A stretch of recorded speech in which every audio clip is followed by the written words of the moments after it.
We're snorting cap rates and shooting up cash flow here at Deal Junkies.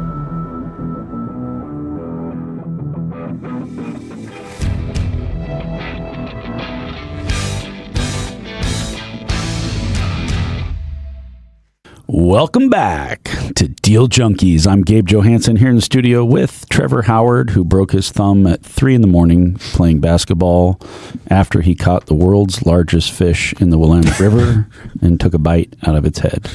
Dane McKinney, who's texting his new girlfriend, and Mike Nuss, who's going to save Salem. I'm texting Tyler Roth about deals. Tyler's I met Tyler last night. Yeah, Tyler's awesome. I think he's kind of a deal junkie. Tyler. He's an engineer, but he's working on AKS. Yeah, but he's always. Shout out to AKS. Hey, they're going to have their, they do a crawfish thing. Like a boil? Yeah, and they do it in Portland, Tualatin. They're going to do one in Salem this year.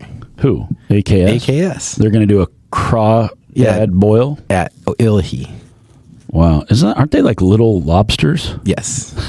And then, it's like this whole thing with there's corn in there and potatoes and it's like a tiny little freshwater lobster. Yeah, you make a big mess and you smash. It's like a southern. It's a social event. Southern. It's more about the social than the food. It's a little southern. Yeah. Okay, what are we going to talk about, guys? I have a problem. Oh, Trevor has a problem. I have a problem. Dane has a problem. Oh, you can Gabe go and I first. already talked about my problem this morning. It's okay. He solved Is it about your girlfriend? What? No. That's so silly. It's about real estate. Oh. Yeah. It's real estate. How can Gabe help him with a girlfriend problem? Oh, I helped him. Don't worry. Gabe and I's brain, Gabe's brain. I've made a lot of mistakes in life, so Gabe and I's I brains can give work wisdom. a lot alike, I think. What's your problem, Trevor? Okay. So my problem is, now that we're trying to do bigger deals, There's not as many? yeah, we don't get to do very many. I thought about this last night, actually. And I'm struggling with it because I really like doing deals. Yeah, I thought about this. But now it's like, Just be a wholesaler. I Be a have the wholesaler. answer. We have all kinds of deal flow. you have the answer? Yep, I've thought about it. Oh, I thought about it last night. So what I thought about was that you have to get our pipeline for big deals full and have like 2 years out, year and a half out. Lined up. Yeah, because we need to get a Gantt chart going. By that I mean you need to get a Gantt chart going just for our pipeline for how far out it is. That's a good Because idea. we have 5 deals that you don't even think about the fact that we're going to build them in a year and a half, and so then you kind of just We're not doing anything. you get less excited. Yeah, but it's well, we're working on this stuff right now. You're just not doing it. It's like Mark's running it, or I'm running it, or whatever. Yeah, when we're out buying plexes and smaller projects and value add, we're running and gunning, and we got 5 deals under contract. Suddenly you're like, oh, we want to go build huge apartment complexes. Well, it just doesn't happen at quite the same speed. So Gantt charts. the so solution important. is get a Gantt chart. You get our pipeline built out for all the stuff that we actually want to buy, and then once that's done, you can buy one property a month that's under 20 units. well, I don't want to buy under 20. Just to scratch the itch. You do, though. Oh. No, you do. Don't lie to yourself. not for- if an eightplex, it's not because you want to own it.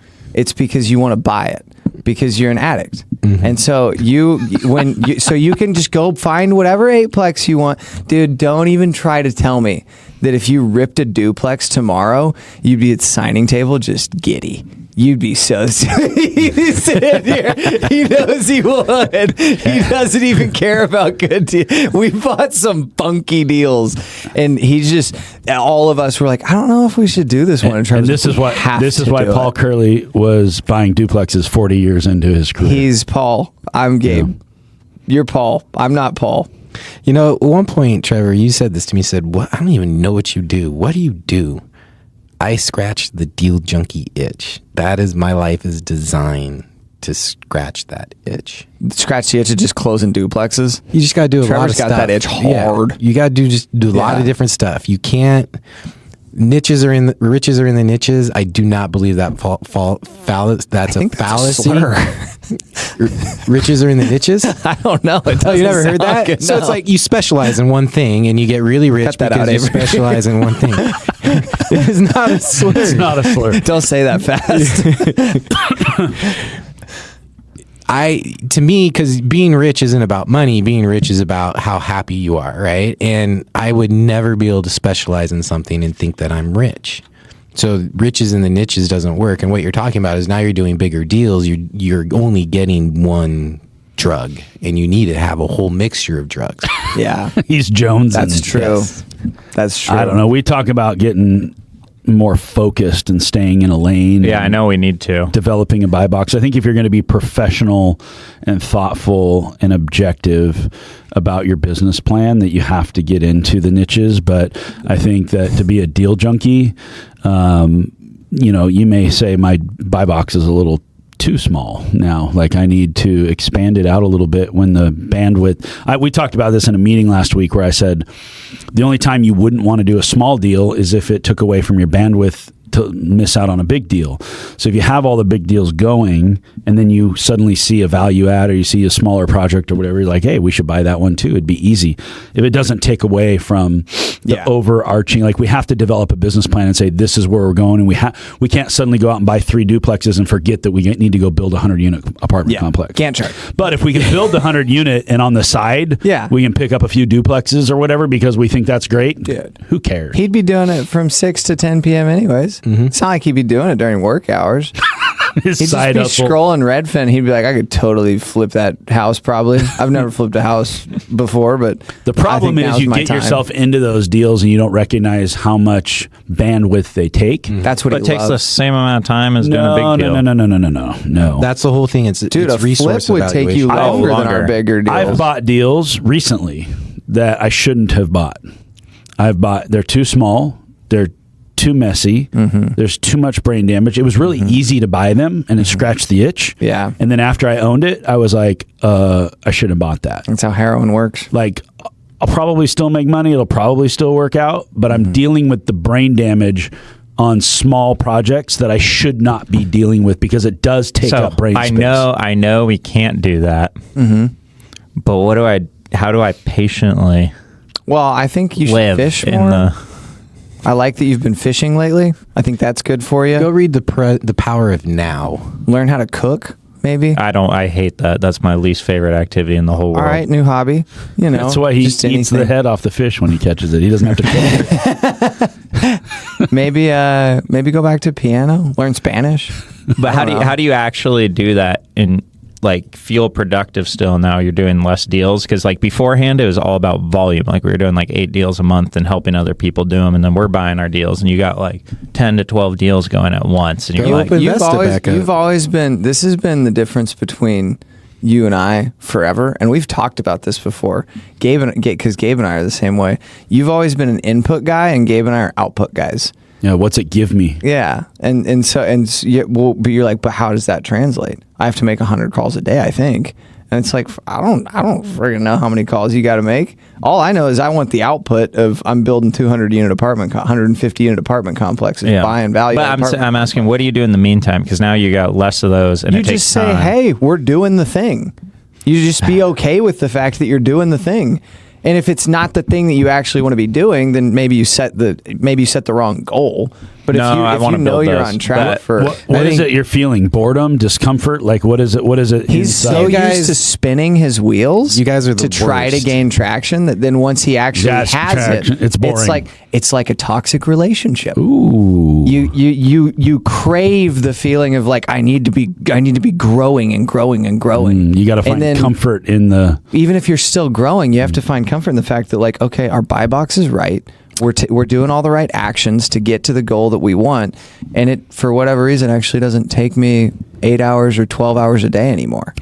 He wants to be doing the doing. That's where you guys are missing it. He likes thinking about the doing too. I think where Trevor's skill set and gifts lie is in building systems and building a team. And I think that rather than being focused on building a portfolio or just doing the next deal just so we can do another deal. It needs to be more focused on how do we build the systems and build the team so that these deals crank out. And if we want to do a higher volume of deals, we have to have the operations, we have to have the financing, we have to have the capital raise, we have to have all the things. But I think that's what you're good at, and I think you're good at it because you like it. And so you need to focus on building the business rather than the portfolio. That's what I was doing when we were doing Vesta, and it was like easy and clear. But now it's like, what systems do you build around what we're doing? And that's what I've been working on with those SOP things. But then I'm like, I'm just making useless paperwork half the time with some of these. Yeah, dude, you sent me a 34-page document and told me to review the whole thing. And I said, what is the goal outcome? Mark said we need it. I told Mark, I don't want to make useless paperwork. I think the difference, and I thought about that too after you sent me that, because I was like, well, this all is like correct. But the difference in what he's doing is that he's trying to, like, he's hiring people for a construction company where there's going to be new PMs all the time, new superintendents all the time. And so when you roll a new super in or roll a new PM in, like, you put them in how do they do it? But like with us, the major difference is it's like there's kind of a lot of key man in what we have going. All it's key like, man. Yeah, I really hope that we don't lose any of the people that we currently have working for us or working with us, like, because we're all doing a thing that needs to get done. And even if I wrote out like an SOP, it's like a lot of our jobs are like solving problems all the time. Mm-hmm. Yeah. And no matter how much is written down, it's like there's still something new that I don't know what the issue is going to be. Yeah, because I was thinking about building the system, like with what we were doing, is so you can plug the next person in, raise and elevate. Yeah. And like right now, some of that stuff is good. Like there's like basic bookkeeping and stuff like that. But a lot of it is like, oh no, this person is going to do this. Yeah. That's the hard thing when you're like specific to, I would say, real estate. We kind of talked about this on the podcast yesterday or last week for everybody listening, but is that in the thing that we're doing, the people who win are the ones who are just genuinely best at it. Like the Chris Blackburns. Like Chris couldn't just like write down what he does and then be like, well, somebody else should probably think about how to build out 346 acres of a planned unit development in the, in between Salem and Turner. Like, because if I just write it all down, then I won't even have to work on it anymore. It's like, no, Chris is always going to be the guy who can do that. And no matter how much anybody else learns, he's still going to be the best at it. And so within like our company, hopefully, it's like the best person at the thing that they do is always going to have to do that thing, because no matter who they hire under them, like they're still the final say. They're responsible for and they their have channel. to know all of the information. Yep. Like there's no way to just like avoid learning all of the information about a deal. Like, yes, you can know enough to say no quickly, but you can never like outsource saying yes to the deal, which is the important part. It's not outsourcing the no's. It's like, okay, we can kind of do that, but it's like you can never outsource the yes. I will say also from a personal perspective in my businesses, I'm continually trying. We talked about this. We were in a board meeting this morning for a nonprofit. Shout out to Valor Mentoring. Dana and I were sitting there and we're talking about how you over time, you have to build your org chart out to where everybody is moving up, and eventually the people at the top will move themselves out of the org chart. And that's in my businesses. What I've done is I've continued to move up a level, but I've been almost addicted to the process of that and having this. I mean, it's stressful, and you're in the battle every single day. And then one day you get the machine built and now you're not in the battle one day and you're like, whoa, this is boring. What do I do? Like, what am I supposed to do? What do I do with my hands?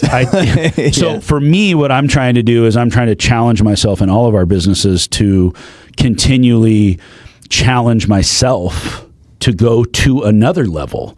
And now I need to be thinking about how do we take this into the next era? And part of that is succession planning. Part of that is, okay, well, we've built the machine. Now, how do we grow? How do we go to the next level? And what are the next things that we can do better? And so like in our property management company, we've decided we're going to modernize our maintenance division. We've done a great job modernizing the company over the last 5 years, but we need better systems and better technology and better stuff in our maintenance division. So that's the new target. And so now we have a new problem that needs to be solved. We never even had the luxury of thinking about that problem before we had all the other problems solved. And now that we have that, I have to go look for the new problem. And so now that's the new focus. But as we grow, I'm in the weeds less, and that can sometimes feel uncomfortable. I'm used to running like the rest of you guys, where I'm going from the minute I wake up to the time I go to bed. And then one afternoon, I've got 2 hours with no meetings, and I'm like, what am I supposed to do with my life? Better find a hobby. And that's mental conditioning, right? Like you've just been through that for so long that you're mentally conditioned for that. I'm wired for battle. Yeah. And if I'm not in a battle, I'm like, well, what do I do now? Better to be a warrior in a garden than Get a the gardener in thinking chair war. out. You got to sit in the thinking chair for 2 hours a day. I love that one. That's a good one. If you go ahead. ahead. If you look backwards from where you're at now, Gabe, to where you thought you would be, are you farther ahead or behind where you thought you would be? I don't know that I had the vision, honestly. I mean, I've been scrapping from the very beginning. It's like I had to grow up when I had my first kid at 17 years old. And it's like, I got to go figure out a way to make it. And I've just been trying to make it ever since. And so like, I don't know that I ever had the time to sit and go like, what is my future life going to be like? Like my life today is better than I probably ever imagined it would be. But I'm still only 50 years old, and I feel like I got a lot of time left and I should do something.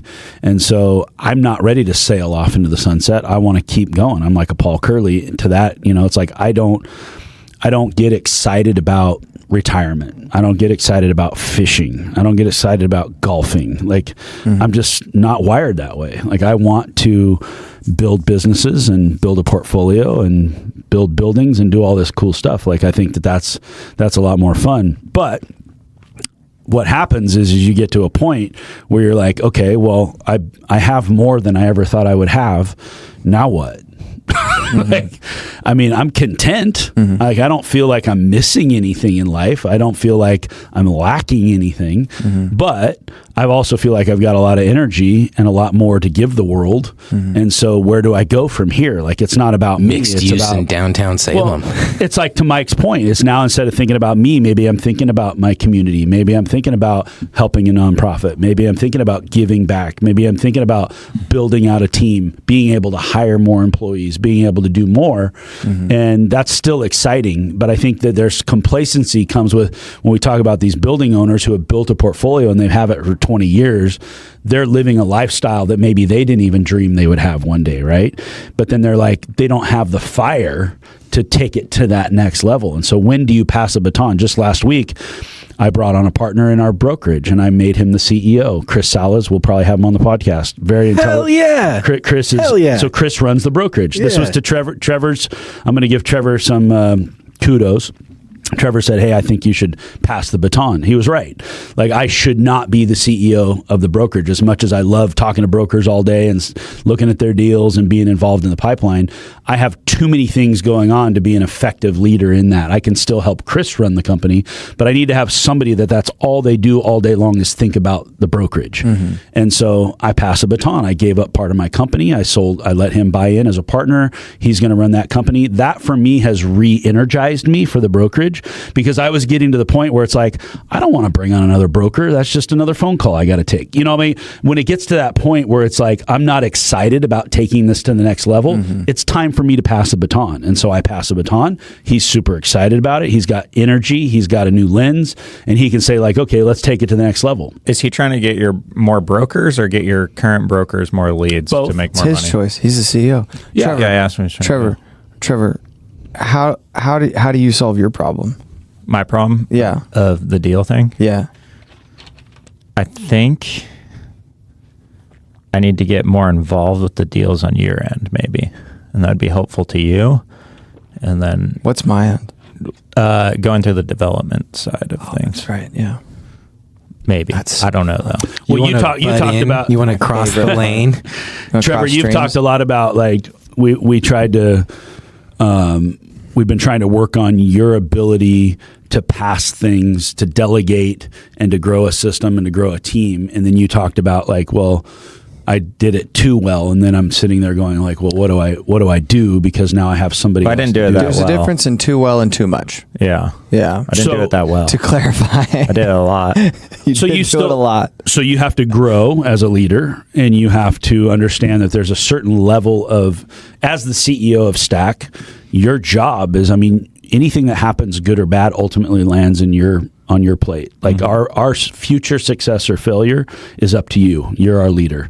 And so your job all day long is to think about Stack, whether that's building out the org chart or it's building out the portfolio or which lane we need to be in or if we need to do, I mean, we're all going to help you make those decisions because you have a team to do that. But ultimately it all falls on you. So to have a CEO in a company, in all the companies that I have, I don't call myself CEO. I'm the president of these organizations, and there's a CEO in every single company that their job is to think about that company 24/7. That's the job. My job is to come in and help you, each one of you, in ideas on how to have a vision of where that company needs to go. Your job is to take all of these key players that are on the team and make sure that each one of them is empowered to do the role that they've been put in, and they have the authority to go put people on their team to help them run their channel. And it just goes down and down and down. Like if you don't have that structure, you micromanage, there's no organization. You can't pick up any sort of momentum when you micromanage to where it's like, I'm in charge of every single thing that happens. Well, yeah, you're ultimately responsible for everything that happens, but it starts with who are the leaders of each department head and what are they responsible for, and then helping them to delegate and hire and train and do all the things that they need to do to run their channel. Dude, I love that. Delegation, I think people just put in a box of delegation is delegating tasks. But when you get to the point where you're delegating authority, world is a different place of who you become as a leader. And you can't scale without it. There's one level of delegation if all you're focusing is on tasks. But if you're focusing on building up people and then delegating authority, that changes the culture 100% and it puts you on an elevator. We talked about this a lot, and Trevor owned up to it and is very aware of it now. I think he already was aware of it, but like the over delegating piece, and it's not a bad thing. Like we told you to do it. That was your whole job, was like, okay, I do all this stuff right now. I shouldn't be doing it. Let's delegate so that I can think more about how to grow the company. And I think we realized like together, because we were just sitting at home, and it was like, well, why isn't the thing happening that's supposed to be happening? It was like, delegating is good when you're delegating to a person who's equal or more qualified to do the job that you want them to do. Yeah. And delegating to somebody who can do like 60% or less, like maybe even 80% or less. I don't know what the threshold is. It feels like they should be able to do 100% or more. Like, and if they're under 100%, then it actually just ends up like being more work for you, and it doesn't get done. This is why people don't want to delegate. And you'll find this with leaders often, in the mistake that they make is that they don't have the trust because they feel like, well, if I want the job done right, I got to do it myself. And so you're like, okay, you got to be able to hire the right person, train the right person, make sure they have all the tools to be successful. And the first thing I look at when somebody is not successful in their job, I don't look at them and say, you suck, you didn't do the job. I look at me and I say, what did I do? Where did I fail? Where either I brought the wrong person in or I gave them the wrong tools to do the job. One of my biggest pet peeves, and I love my dad, and God rest his soul. I spent 20 years in the car business with him, and he always wanted to give me the responsibility, but never the authority. And you can't put somebody in that box because it's a horrible place to be. It's a prison sentence to have to be responsible to do something you have no authority over. If you're going to give somebody the responsibility, you better make sure you pair that with the proper level of authority to do their job. Or if you haven't, you probably either picked the wrong person or you didn't give them the right tools to do that job. And that's why you don't feel like you want to give them the authority. But I think every leader has to continually, we all need to work on ourselves, but as a leader, you want to make sure that you're always giving giving everybody the tools they need to be successful. They need to be excited about what they're doing. They need to know that they have the authority and the responsibility to go out and hire and train and build the systems needed to make the company grow. You can't run a company the size of, like, talk about the SMI family of companies. With all the companies combined, we have almost 200 people. There are people on the team I don't even know. We probably hired 3 people yesterday. I don't even know that they hired 3 people. If I were micromanaging and I had to be responsible for, like, everybody you bring in, I want to interview them before they come, we couldn't do it. There's just no way to, so it's just out of necessity. Our company is big enough to where I can't micromanage. But when you think about a small team like Stack and where it's going, you look at that and you go, like, I'm not going to be able to have control over everything. I do have control over who we put on the team. I do have control over how we instill the vision and make sure they're excited about what they're doing. I do have the control over giving them the tools to be successful. And I need to be able to come back and I need to inspect what I expect is the saying. I need to be able to make sure that they're hitting the metrics that we want them to be hitting, and then helping them when they don't hit them. How do we get there? What can I do to help empower you and give you the tools to be able to hit the metrics that we want you to hit? Yeah, I think that's huge, and something people kind of, I don't know, it's so easy to miss, and it's so easy to major in the minors. And when you delegate those tasks to the piece of, like, giving the responsibility but not the authority, when you come back and you're reviewing how the thing was done, you don't get to change things based on what's subjective to you. Like, and by that I mean, when you go back and you look at the way that they did something and you would have done it differently, if it doesn't affect the outcome, do not tell them to change it. Because that is the thing that's going to drive somebody insane, is when they think they have authority, they think they have the responsibility and authority to take over this part of the job. And then you come in and you're like, well, I'd actually like it if it was done that way. And it's like, well, I'd actually like it if it got done. And this is how it gets done for me. And the thing that's going to drive people up a wall is when you come in and you try to fix their process that works for them. Right, because of the way that it's like, okay, you have to come in and say, okay, what's the output I'm looking for? And if you're not hitting it, then how can I help you hit it? And then maybe you have to look at the process. But if you've given them the authority for it and they're just doing it in some way that doesn't make sense to you, but they're getting the output, don't go in and be like, oh, it would be more efficient if you did. It's like, who cares? Well, you're a prime example of that. We had a really important meeting a couple months ago, and it was like, Dane, how do we figure out how to track what you're doing, and how many calls did you make, or how many hours did you spend, and all the we went through all this stuff, and then we had this deep dive on what is actually the output we're looking for. And we're like, Dane, how can you spend X amount of hours a week hanging out with people and getting people excited about what we're doing so they can come along with us into projects? And you're like, I love this idea. I would do that all day long. Like you went from, like, oh my God, I got to go sit at my desk and make X amount of calls and X amount of emails to, like, you were I could fired do that all day long. And now suddenly we took your talents, we paired that with what you actually want to do to get the output that you're looking for, and now you're jazzed. Because we had the wrong scorecard metric. Really, you're doing the same exact job, but you're looking at it from a different angle, and you're like, hell yeah, I can do that. Because I got to pick pick the process in which I would get the outcome. Yeah. That's funny. That's probably why I brought that up.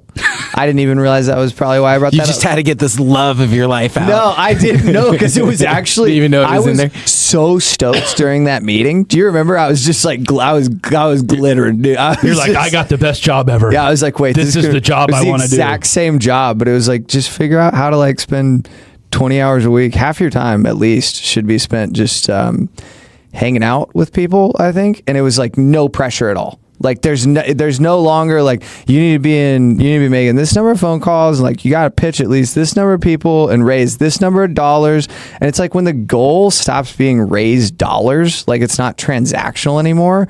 It's like, I can do that all day long. I can make, and then every single time that you start relationship we've had like 5 people be like, hey, I'd love to give you money in the last, like, 2 months. it becomes and it's, easy. you're just a magnet for it because it's like, well, they know what you're doing. They like hanging out with you. They trust you because you talked about what you did. But never once did I pitch anybody. Never once did I tell anybody like, oh, we're still doing XYZ. We're still, and it's like we had already raised like what we needed to raise for the deals we have, and then we've got deals coming. That's like, you know, we're working on the raises for. But it went from like this, you're in crunch time to like you can just have fun. Like, and that's what everybody else wants because the fun is magnetizing. Like that's why Gabe's so magnetizing because everybody Gabe will sit down with anybody and they leave the meeting and it's like, I want to figure out how I can bring value to Gabe because I want to spend more time around Gabe. I enjoyed that 4-hour lunch. It's like, what is it? You didn't have anything on your calendar? You better not have had anything on your calendar. You're going to lunch with Gabe. So my job now is to help Trevor get jazzed about what he does. So what Trevor and Dane are two very different personality types, if you guys haven't picked up on that. No. So what gets you jazzed other than spreadsheets and talking to Claude all day long? Doing deals. How do you define doing deals? I want to have the deal that we're working on getting closed, get it closed, make it run right. No, you just like the closing part. Closed, but I like the idea. Why do you like closing? That's like the worst part of the deal. I've like set an appointment. I've liked the like problems we've had where Send it's money. Yeah, sign docs. Yeah, I've liked the problems we've had where we've ran into deals and it's like, okay, team, how do we figure this out? And then it's like, okay, we can implement this, and this. So you like to solve problems. Yeah, but I like getting. So we just need to bring you more problems. That's why I got him that hat. Yeah. I got him that good old hat. That's the funniest hat I've ever met. Or do you have it? What's that? Wear it. On his hat it says "Solve 'em Probler." I don't know why it's so funny to me. I died. I was like, I want that hat. It's so true. I want that hat. He's That's a so "Solve 'em amazing. Probler." You just should do some coaching. He did ask if he should consult people earlier this week, and I told him definitely not. But that way you're not taking resources from Stack and what it's trying to accomplish. I'll become a high school That's basketball. true. You need to do live love that. vicariously through other people. Why not consult people who want to get into a deal? Yeah. And That's what we were doing. You're going to help them get into a deal, but rather than just get into their deal, you're going to help them get into our deals. Yeah. Couldn't you help them solve that problem? you should do that. That would help me a lot, immensely. That would help you actually as Do well. the exact same thing you've always been doing, but it's just from a different angle. It's your 'cause I favorite like, thing. Yeah, talking to people about why they should invest in real estate. His favorite thing is to prove to somebody why they should buy real estate. If I'm sitting here and I'm like, I want to get into real estate and I don't know how, and Yeah. I've got 100,000, 50,000, 200,000, whatever the number is, Yeah. and I want to move that money into real estate, the first person I would call would be Trevor. Yeah. And I go, what do I do with this money? Yeah. And he'd go like, oh, I go like, well, here's 5 deals, and you go, don't do those. Don't do I got a these. You different should go one. live in a fourplex in Gresham. And then if they're like, they don't want to live in a fourplex in Gresham, then he's like, you should probably put it in our deal. resource counseling. what I've really liked is like as we've been doing these deals with sellers who don't want to pay tax and need a different solution, it's like, oh, you can do X, Y, and Z. You can invest it in this that we're doing. This will save you this bill. It gets you this much cash out. And it's like 2 birds. Yeah, you've one come up stone. with a new idea that I don't even fully understand, where it's like we go into a deal with somebody and we buy the deal from them, but they stay in the deal with us, but the money they get out of it, they 1031 into another deal with us. Like really what you're doing is you're counseling somebody on like, you want to get out of certain parts of real estate, but you actually want to stay into real estate and enjoy the things you still like about real estate. Let's show you. And you get to do a new deal. And you get to do another deal. Yeah. So you can be a deal junkie with us and we'll help you. We'll come in and we'll buy half of your deal and we'll take your half and we'll go put it in another deal. Now you own 2 deals instead of 1 and you don't have to run those deals. You don't have to deal with the financing. You don't have to deal with operations. You don't have to deal with management. You don't have to deal with any of it. Like now you get 2 buildings instead of 1 and you get to do none of the things that you don't want to do and all the things you do want to do, which is mostly collect a check and make a bunch of equity. Like, I don't know. It sounds like a great plan to me. We should call it the Howard Exchange. Is anybody doing this thing that you've come up with? Oh, for sure. Yeah. Where they're partnering with somebody and then taking their money and putting it in another deal? Yeah. It's kind of just like a natural, like we wouldn't have realized it if we hadn't thought about, like if we didn't know what just listen to self-help was. podcasts. And then you go from self-help to LBO, and then you go from LBO to the Howard Exchange. Yeah, I just listen to podcasts and people talk about it all the time, like how they're trading deals and trading equities in different ways. And then it's more so just like, this dude has a problem. Here's the solution to your problem. So you're still solving problems. He's still a solving probler. That's what you like to do. That's what you've told us is what is fun for you, is solving problems Yeah. for other people who want to be in real estate. So we just need to do more of that. Yeah. So if you're listening and you have a real estate problem, call Trevor. He would like to solve it for you. See, and that's what we were 503. doing. Are you happy now? That's what we were doing, though, that we stopped doing. But you can do it at a much higher level because Yeah. you're not brokering anymore. That's the key piece, is that the brokering was the So are you friction saying point. we're doing it for deals where we only transact with them, or you're just doing it and No, you could just advise you for find the fun. deals through that? Either way. I mean, if it makes sense for them to come with us, come with us. If it doesn't, tell them to go do something else. Hook them up with somebody that can go Well, put that's them in what another deal. me and Ryan went to a deal, like consultation with a dude or something we were trying to buy as like a $10 million thing. And I was like, we can pay 8.5. Mm-hmm. I wouldn't take this if I were you, because I think you can get 9.5 on the market or whatever. Mm-hmm. And he's like, I think I want to take 8.5. I was like, no, like you should not do this. Like I would do this, yes, me personally Mm-hmm. in my situation, but you should not. So I think to the point of what like you're talking about, where you're trying to think through like, well, what's the goal outcome of it? It's like, who knows?